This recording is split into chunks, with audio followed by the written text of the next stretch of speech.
기도하도록 하겠습니다. 우리가 이제 레위기가 큐티가 시작이 되었기 때문에 레위기 말씀을 통해서 함께 은혜를 받도록 하겠습니다. 레위기 1장 1절에서 4절까지 말씀입니다. 레위기 1장 1절에서 4절 한 절씩 교독하도록 하겠습니다. 제가 먼저 읽겠습니다. 여호와께서 회막에서 모세를 부르시고 그에게 말씀하여 이르시되 이스라엘 자손에게 고하여 이르라. 너희 중에 누구든지 여호와께 예물을 드리려거든 생축 중에서 소나 양으로 예물을 드릴지니라. 그 예물이 소의 번제이면 흠 없는 수컷으로 회막 문에서 여호와 앞에 기쁘게 받으시도록 드릴지니라.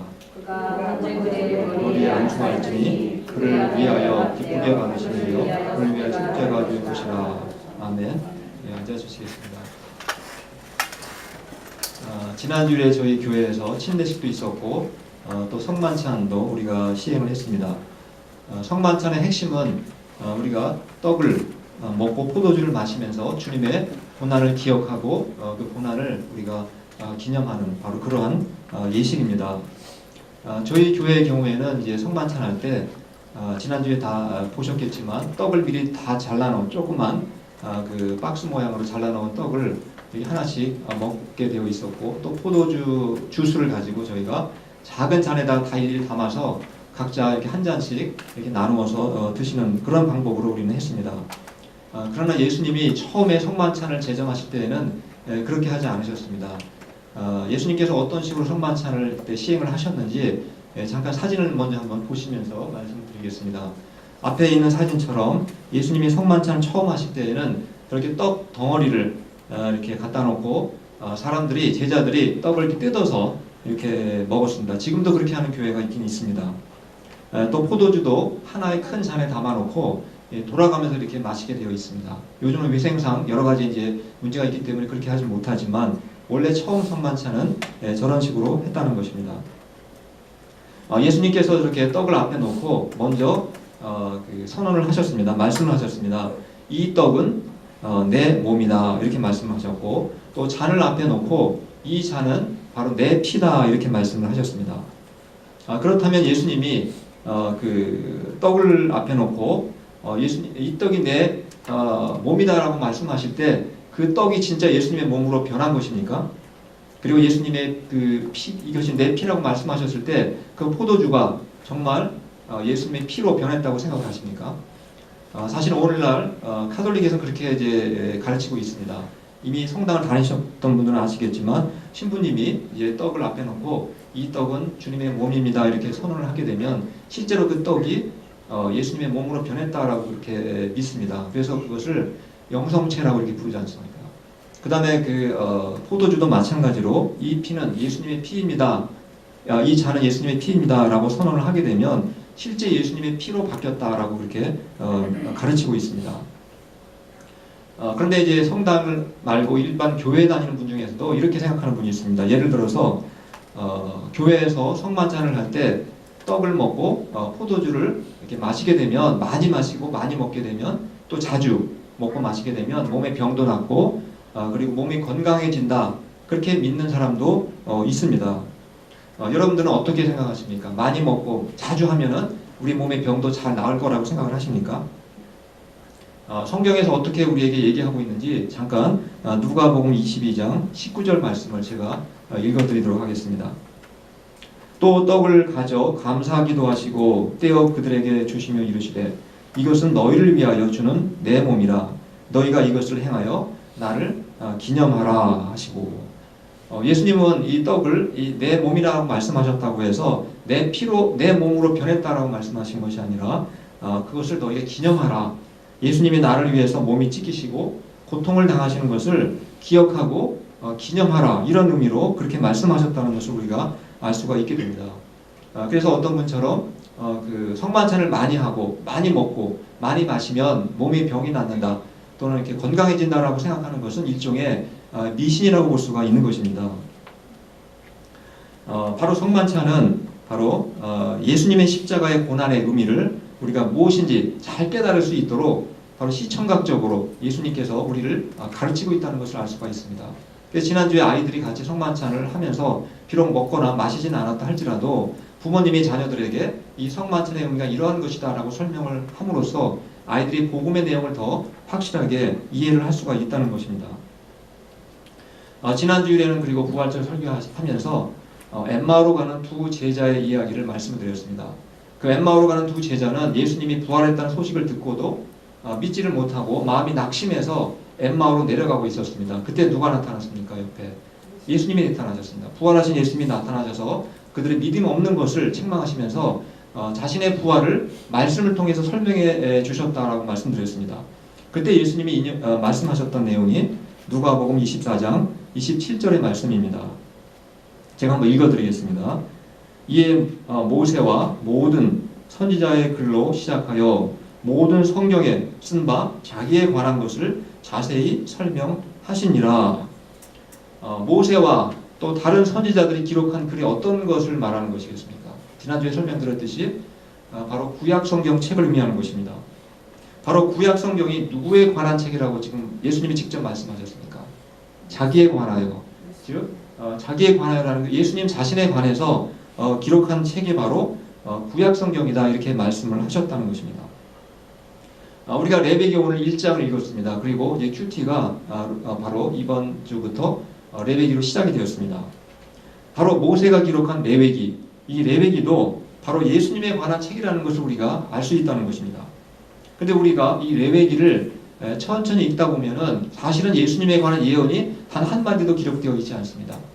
예를 들어서 예수님이 베들레헴에서 출생한다든가 또 처녀의 몸을 통해서 이 땅에 태어나신다든가 이러한 예언의 말씀이 그 레위기에는 기록되어 있지 않습니다. 왜 그런데도 불구하고 레위기도 예수님에 관한 책, 예수님에 관한 그 글이라고 우리가 그렇게 이해를 해야 하는 것이겠습니까? 제가 앞으로 레위기 말씀을 좀 더 자세하게 설명을 드리면서 그 의미가 무엇인지 한번 같이 살펴보도록 하겠습니다. 레위기에는 제일 먼저 그 1장부터 5장까지 5대 제사, 5가지 제사가 기록이 되어 있습니다. 스크린 잠깐 보시겠습니다. 앞에 보시는 것처럼 레위기에는 5가지 제사, 즉 번제, 소제, 그리고 화목제, 속죄제, 속건제 이 5가지 제사에 관한 내용이 자세하게 기록이 되어 있습니다. 근데 제가 이 5가지 제사 중에서 특별히 이 번제를 가장 큰 글자로 바꾸었고 색깔을 바꾸는 이유가 있습니다. 바로 번제는 이 5가지 제사 중에서 가장 기본이 되는 제사입니다. 가장 중요하고 기본이 되는 제사이기 때문에 아주 중요한 제사라는 것을 우리가 먼저 이해를 해야 합니다. 그러면은 이 번제를 어떤 식으로 제사를 드리는지 그 과정을 먼저 한번 간단하게 설명을 드리겠습니다. 사진으로 보여드리는 게 훨씬 더 이해가 빠를 것 같아서 사진을 먼저 보여드리겠습니다. 번제를 때 첫 번째 단계는 자기 집에서 길렀던, 가축으로 길렀던, 정이 들었겠죠. 그 길렀던 그 짐승을 성막에 끌고 와서 제일 먼저 흠이 있는지 없는지 조사를 해야 합니다. 말하자면 요즘의 말로 따지자면 인스펙션을 받아야 되는 것입니다. 그리고 이 번제로 드릴 수 있는 제물은 아무거나 드릴 수가 없습니다. 돼지 같은 건 제물의 대상이 되지 않습니다. 반드시 소라든가 양, 또 염소, 그리고 비둘기 바로 이러한 짐승만 그 제물로 바칠 수가 있었습니다. 그것은 부자든 가난한 자이든 누구나 번제를 드릴 수 있어야 했기 때문에 하나님께서 그 재산에 따라 부에 따라서 그렇게 제물을 선택할 수 있도록 그런 재량권을 주셨습니다. 비록 그 제물의 종류는 다양했지만 한 가지 공통점이 있다고 했습니다. 무엇이라고 했습니까? 흠이 없어야 된다. 병이 들어도 안 되는 것입니다. 아주 깨끗한 그러한 짐승을 하나님께 바쳐야만 되는 것입니다. 그런데 이러한 그 제물에 관한 특징들, 흠이 없어야 된다. 이러한 특징들이 예수님에 관해서 어떠한 진리를 가르쳐주고 있다고 생각하십니까? 우리 히브리서 9장 14절에 있는 말씀을 한번 보시겠습니다. 앞에 보시면 신약 성경에서는 예수님을 설명하기를 흠 없는 자기를 하나님께 드린 그리스도다 이렇게 설명하고 있습니다.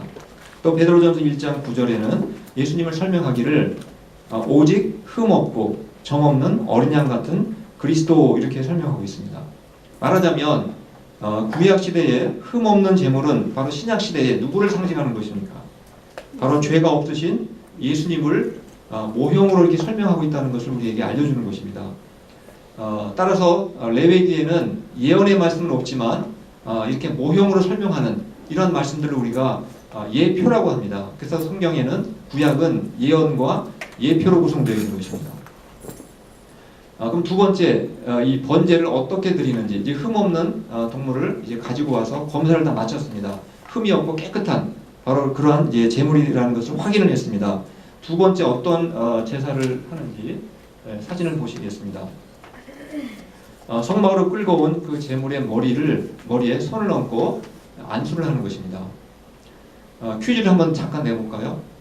이 안수를 할 때 누가 하는 것입니까? 제사장이 안수를 하는 것입니까? 아니면 제물을 가져온 사람이 안수를 하는 것입니까? 어떤 것이겠습니까? 제물을 가져오는 제사장으로 생각하는 분도 계십니까 혹시? 지금 말씀하신 것처럼 안수는 제사장이 하는 것이 아니라 번제를 가져온 사람이 직접 자기 손을 얹어놓고 안수를 하는 것입니다. 요즘도 이제 어느 교회마다 연초나 또 어떤 특별한 행사가 있을 때 그 목사님들이 성도님들의 머리에다 손을 얹고 안수기도 할 때가 있습니다. 또 가정에서도 부모님이 자녀들의 머리에 손을 얹고 안수기도 할 때가 있습니다. 저도 이제 집에서 예전에 애들의 머리에 손을 얹고 기도해 본 적이 있습니다. 그런데 보통 왜 안수를 하는 것입니까? 일반적으로 축복을 하기 위해서, 복을 빌어주기 위해서 복을 받으라고 우리가 안수를 하는 것입니다. 근데 구약시대 때는 왜 사람이 짐승에게 안수를 했겠습니까? 짐승이 잘 복을 받고 축복을 받아서 새끼도 많이 낳고 건강하게 잘 번식하라고 그래서 안수를 했겠습니까? 저도 옛날에 이제 청년 때 그 안수 기도를 많이 받아본 적이 있습니다. 제가 교회 다니는 교회에 청년 때 신령한 목사님들이 많다고 그래서 머리를 대고 기도도 참 많이 받았던 경험이 있습니다. 그런데 그때 그 주변에 있는 사람들이 저한테 하는 말씀이 조심해서 받으라 이런 말을 많이 했습니다. 아마 여러분 중에서도 안수를 받으시고 안수는 함부로 받지 말고 조심해서 받아야 된다 이런 말씀들을 들은 기억이 있을 것입니다. 왜 그런 말을 하겠습니까? 만약에 안수를 주는 사람이 귀신에 들려 있거나 악령이 들어있는 사람이 안수를 하게 되면 그 안수를 받는 사람도 똑같이 귀신에 들리거나 악령이 들어갈 수도 있기 때문에 그래서 안수를 조심해서 받으라는 바로 그러한 교훈을 줬다고 생각을 합니다. 말하자면 이 안수라는 것은 단지 축복을 하고 복을 빌어주기 위해서만 하는 것이 아니라 때로는 안수를 통해서 나쁜 영향을 줄 수도 있다는 것입니다. 저주가 임할 수도 있고 아까 말씀드린 것처럼 악한 영이 귀신이 그 사람에게 들어갈 수도 있다는 것입니다. 말하자면 이 구약 때 짐승에게 안수하는 것은 축복을 위해서 안수하는 것이 아니라는 것입니다. 바로 안수하는 사람의 속에 들어있는 그 죄를 짐승에게 떠넘기기 위해서 짐승에게 넘겨주려고 하는 것이 바로 구약에서 동물에게 주는 안수였다는 사실입니다. 이것을 우리가 좀 더 어려운 단어로 설명하기를 죄의 전이 이렇게 보통 표현을 합니다. 그래서 내가 짐승에게 안수를 하는 그 순간에 내 죄가 짐승에게로 그대로 옮겨지게 된다. 바로 그러한 것을 우리에게 설명하고 있는 것입니다. 아마 여러분 집에 다 귀여운 강아지들을 많이 기르실 것입니다. 집에 가서도 열심히 강아지 머리에다가 안수를 하셔도 지금은 별로 그렇게 큰 의미는 없습니다. 그러나 옛날에는 동물에게 이렇게 안수를 하면 성전에 와서 내 죄가 바로 동물에게 그대로 전달이 된다는 사실입니다. 바로 이러한 안수하는 장면이 예수님과 어떤 관련이 있는가? 예수님에 대해서 어떤 진리를 설명해 주고 있는 것인지 고린도후서 5장 21절 말씀을 한번 같이 읽어보도록 하겠습니다. 시작. 하나님이 죄를 알지도 못하신 이를 우리를 대신하여 죄로 삼으신 것은 우리로 하여금 그 안에서 하나님의 의가 되게 하려 하심이라.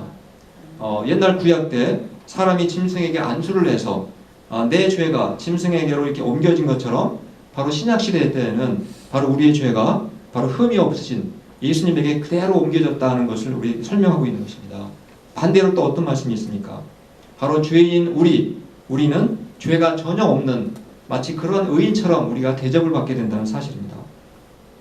말하자면 이제 물물 교환이 일어난 것입니다. 교환이 일어난 겁니다. 예수님의 의와 내 죄가 서로 맛 교환이 이루어졌다는 것을 우리에게 설명해 주고 있는 것입니다.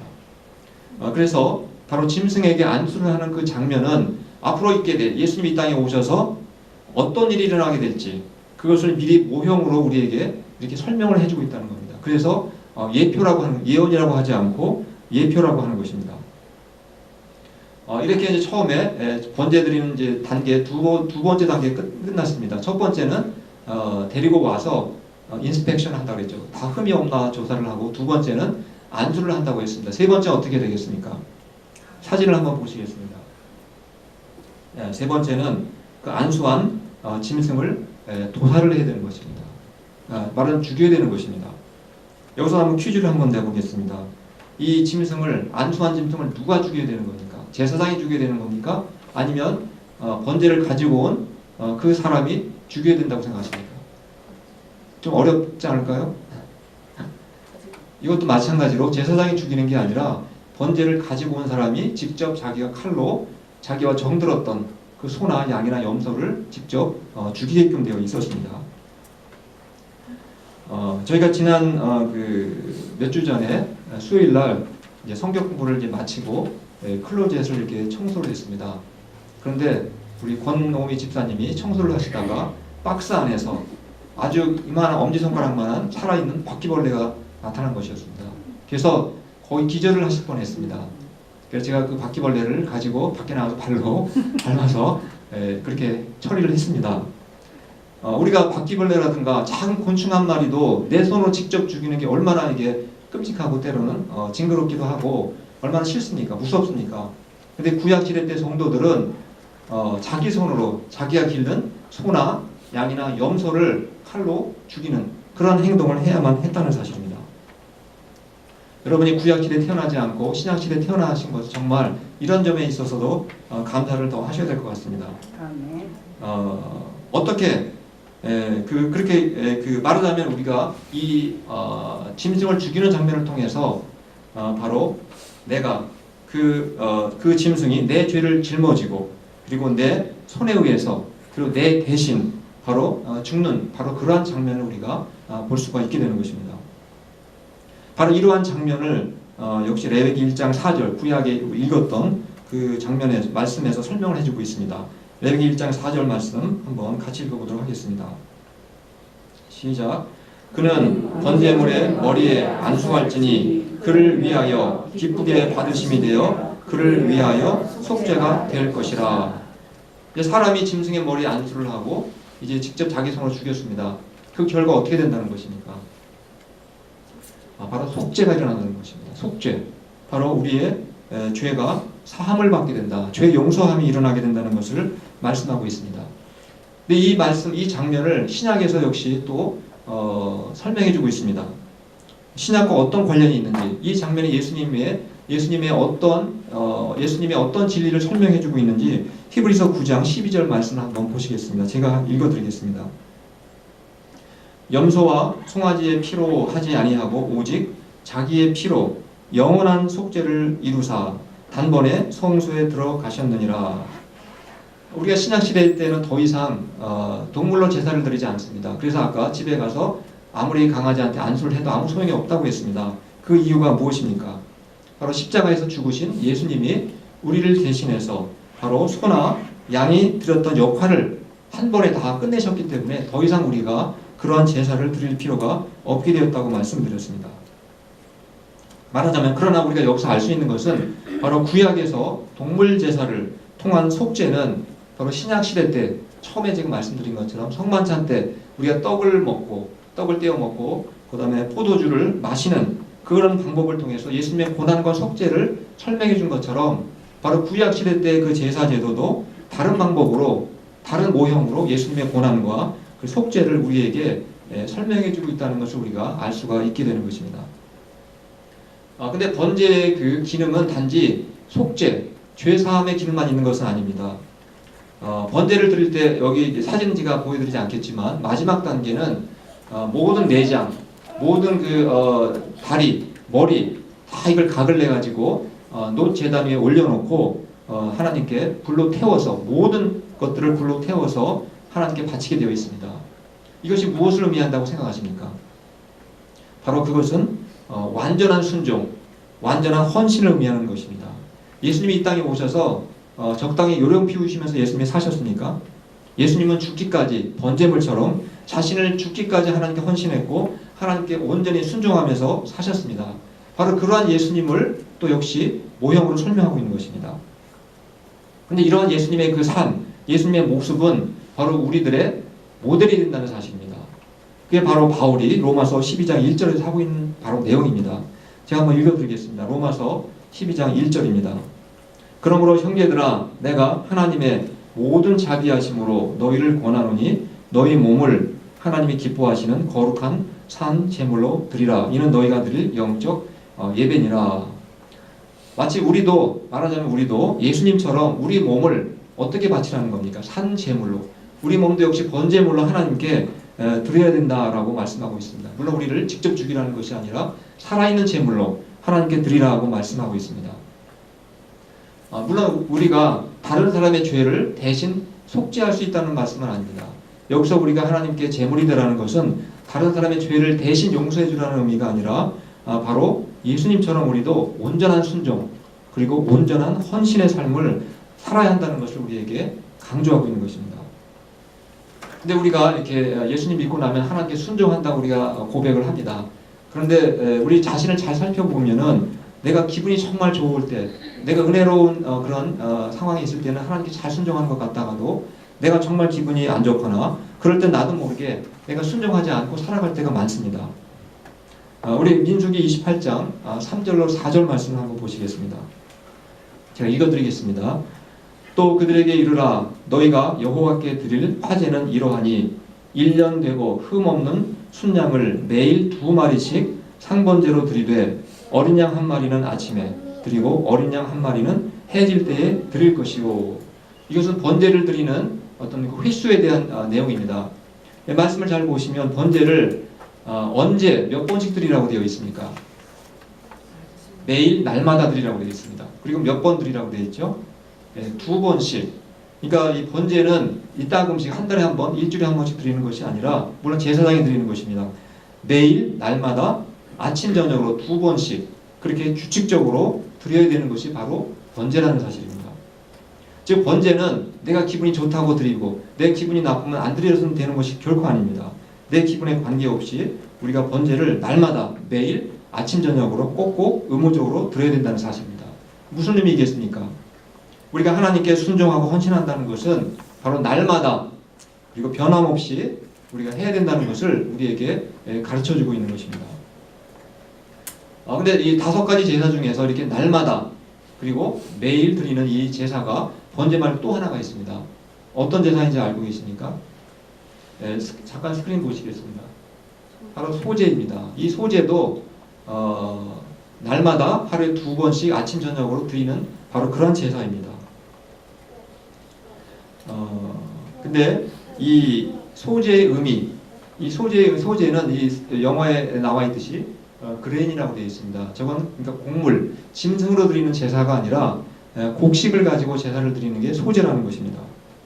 근데 이 소제의 의미는 물론 소제에도 속죄의 의미가 있지만 소제의 가장 중요한 의미는 바로 하나님께서 주신 은혜에 대한 감사를 표현하는 그러한 제사인 것입니다. 그래서 우리가 하나님께 순종하고 헌신할 때 내가 억지로 그냥 마지못해서 헌신하는 것이 아니라 소제를 드리듯이 바로 감사한 마음을 가지고 하나님을 섬기게 된다는 것을 우리에게 가르쳐주고 있는 것입니다. 그리고 소제를 드릴 때 방법이 있습니다. 밑에 제가 잠깐 단어로 표현했지만 고운 가루, 그러니까 곡식을 가지고 와서 그냥 드리는 것이 아니라 그것을 빻아야 됩니다. 아주 진익여서 가루를 만들어 가지고 아주 고운 가루를 만들어서 하나님께 바치는 제사가 바로 소제입니다. 무슨 뜻이겠습니까? 내가 하나님께 헌신하고 내가 하나님을 위해서 봉사한다 할지라도 내 마음대로 또 내 식대로 하지 말고 내 마음과 내 식을 버리고 그리고 하나님의 방법대로 하나님의 말씀대로 하나님의 생각대로 우리가 순종하고 헌신해야 된다는 바로 그러한 것을 우리에게 가르쳐주고 있는 것입니다.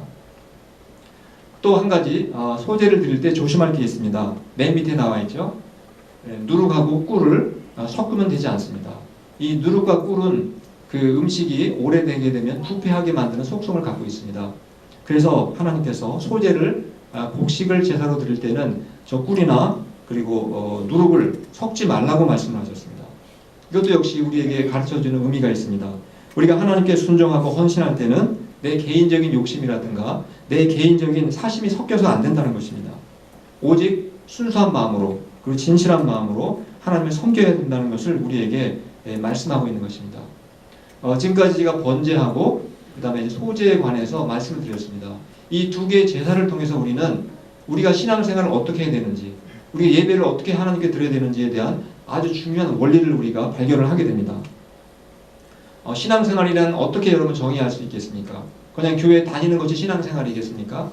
오늘 번제와 소제를 통해서 우리에게 말씀하시는 것은 바로 신앙생활이란 예수님의 그 속죄의 은혜를 내가 감사하는 마음으로 그리고 순수하고 진실한 마음으로 내 기분과 감정에 치우치지 않고 날마다 변함없이 순종하고 헌신하는 것, 바로 그것이 오늘 우리에게 말씀해 주시는 신앙생활의 원리라는 것입니다.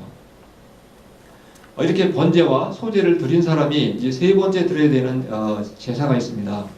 잠깐 스크린 먼저 보실까요? 오늘 여기까지만 이제 말씀을 나누도록 하겠습니다. 바로 세 번째 제사가 화목제입니다. 다른 제사와 좀 차이점이 있습니다. 아까 번제라든가 번제의 경우에는 그 가죽은 제사장한테 주게 되어 있습니다. 그리고 소제의 경우에도 제사를 드린 나머지 대부분은 좀 다 제사장에게 주게 되어 있습니다. 그것은 바로 제사장에게 일종의 생활비 또는 생계비에 해당이 됩니다. 요즘으로 표현한다면 일종의 사례비와 같은 성격을 갖고 있는 것이었습니다. 그런데 이 화목제물은 좀 달랐습니다. 화목제물은 번제나 소제처럼 날마다 드리는 제사가 아니라 내가 원할 때, 내가 자원하는 마음이 있을 때 하나님께 드리는 바로 그러한 제사라는 사실입니다. 그리고 또 한 가지 다른 특징이 있다면 아까 번제나 소제는 남는 것을 제사장에게 갖다 줘야 됐지만 이 화목제는 그렇지 않았습니다. 화목제를 드리고 나서 그 남는 고기는 제사장을 포함해서 제사를 드린 사람, 그리고 제사를 드린 사람의 가족, 또 친구, 심지어 자기와 사이가 좋든 안 좋든 이웃들을 다 초대해서 같이 먹고 같이 그렇게 음식을 나누는 바로 그러한 제사이었습니다.